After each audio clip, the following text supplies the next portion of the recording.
Alright, so here's a test. What we're going to do is see how long it takes to fill up to 155 psi before the compressor shuts off. I'm running it on normal household 120 volt. You can wire this to 220 volt, but I have it right now at the low voltage. I think the hookup here on the motor. So what I'm going to do is just going to hit on. I don't know if you can see. Just move this up a little bit. So I'm going to move this switch on to auto. This needle will go up to 155. So yeah, let's do it. I just need to make sure that the valve is off down below.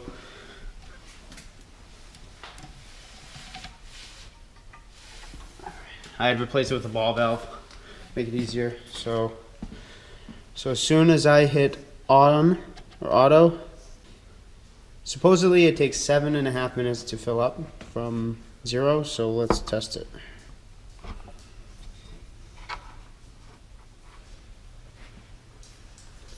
Alright, so I'm going to try to touch them both at the same time. Alright, ready, set.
Not bad. So it was 15 seconds, well 18 seconds quicker.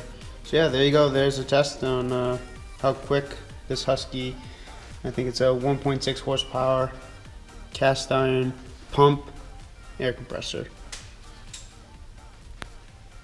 I'm going to be doing some tire pressure checking just to make sure everything's good. It's getting colder now, so yeah, I'll let you know how that goes.